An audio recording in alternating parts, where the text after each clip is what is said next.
Recording is on.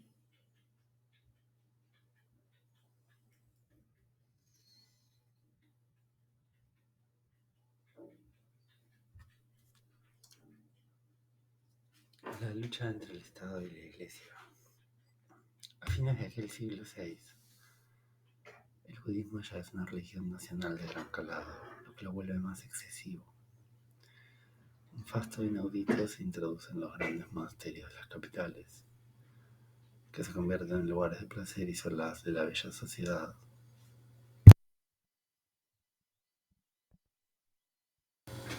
En los templos se organizan fiestas, exhibiciones de pintura y conciertos.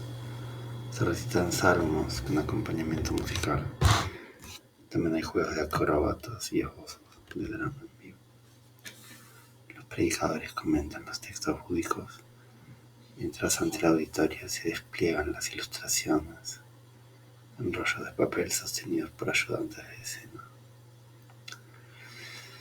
También se cuentan cuentos profanos que siguen o corrigen el relato de los murales que adornan las paredes y que el narrador recorre como un guía.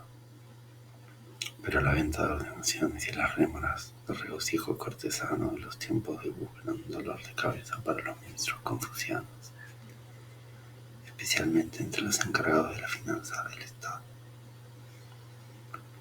El clero budista se iba llenando de pseudo-monjes, corrompiéndose cada vez más con la presencia de comerciantes, rentistas y buscavidas. Las anécdotas hablan de monjes que ordenaban a los novicios arriba de unas tablas, uno tras otro, mientras los funcionarios imperiales juntaban el dinero en un saco. El atractivo de estas ordenaciones, desde el punto de vista de los novicios, era que los monjes ordenados no pagaban impuestos. ¿Qué atractivo tenía la venta de ordenaciones para el Estado entonces? Permitía una forma de financiamiento inmediato que en tiempos de crisis podía ser necesaria. De repente el erario debía pagar una obra para combatir inundaciones o abastecer a un ejército. La cobranza de impuestos en el futuro de poco serviría. Mejor vender un par de miles de ordenaciones. En el fondo era una forma de contraer deuda pública. En 819 estalló el debate que figuró al mismo chino. El debate sobre el hueso del Buda. La costumbre llevar al palacio una vez al año, en una procesión que atraía multitudes delirantes, una falange dactilar que se decía que era de Buda y se conservaba en una especie de relicario. Pero ese año, un célebre intelectual de la época, Han Yi, se alzó contra la costumbre y presentó al palacio un libelo contra la iglesia. La contienda fue despiadada. Han Yi debía exiliarse cuyo tema se consideraba íntimo. Pronto Neunuku mató al emperador y Han Yi fue llamado nuevamente al corte. Después, con el reinado de Wuzong, se produjo la llamada tercera catástrofe de la ley. Los ministros confucianos reiniciaron su tirria contra la religión de las princesas. Los sacerdotes taoístas, siempre numerosos entre la población, también echaron leña al fuego. La iglesia budista se había convertido en un estado dentro del estado. Las estadísticas no dejaban duda. De cada 5 consumidores de grano, uno era un monje subvencionado, al que había que alimentar y vestir.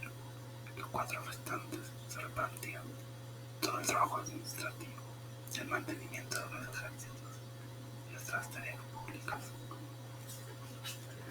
La represión salió del pináculo de la administración, del mismo emperador y la jerarquía del mandarinato. A sus instancias, en 842 se decretó la confiscación de bienes de la iglesia y el cobro de impuestos sobre la actividad monacal. En 844 Wuzong dictaminó la demolición de los templos búdicos que no cumplieran con una mínima escala o que no tuvieran reconocimiento estatal. Un mes más tarde, Concluida esta primera etapa de demoliciones, siguió con los templos de tamaño medio, poseedores de aval imperial. En todos los casos, los ocupantes, monjes y monjas, eran devueltos a la vida civil y al pago de impuestos. Tenía 16 años cuando se reveló en 1840. En apariencia era un confuciano muy fervoroso, pero íntimamente bufón. Le parecía cada vez más apuesto el taoísmo, en especial la búsqueda de la inmortalidad. Se comenta que la intención detrás de la última catástrofe procedía de algunos hechiceros que lo entornaban. Habría en el trasfondo de la decisión de Buzón también un ánimo de revancha nacional. Funcionaban en ese entonces cultos judíos, maniqueos, cristianos, nestoristas, etc. En toda China, Buzón los prohibió todos. Solo habría lugar para la religión nacional. El budismo cayó en la redaja. Al final, todavía en 1945, la beneficia se salvaron de la construcción los grandes templos que habían recibido además a los monjes desahuciados de los templos ya demolidos. Se trataba a los monasterios como empresas quebradas. Un inspector hacía una evaluación de la contabilidad y el estado de los bienes que luego eran carizados.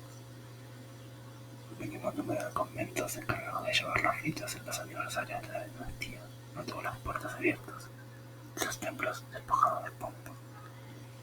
Este residuo del estamento clerical se colocó administrativamente bajo la oficina de huéspedes, que se ocupaba de los arreglos consulares y las cuestiones vinculadas a la población extranjera residente en China. Terminadas las requisas y confiscaciones, los templos cuyas instalaciones resultaban inútiles eran destruidos, las campanas y estatuas de oro fundidas para arraigar monedas con los objetos de hierro. Se debían forjar herramientas. Odio religioso, había un fenómeno monetario. La capacidad financiera de los monasterios era apreciable. Los aportes de los fieles se convertían en estatuas y campanas dedicadas a Buda, como una forma adorable de liquidez económica.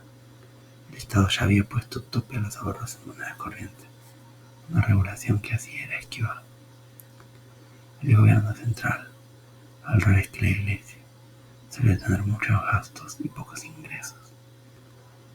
Esta es la explicación de los burócratas confucianos, que eran parte interesada. Mantener bien poblados los muchos niveles del clero es caro.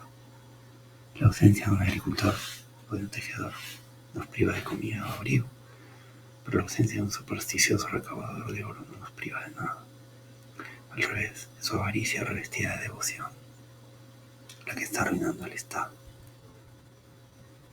Sin embargo, es claro que la situación de la población general mejorará con la proscripción.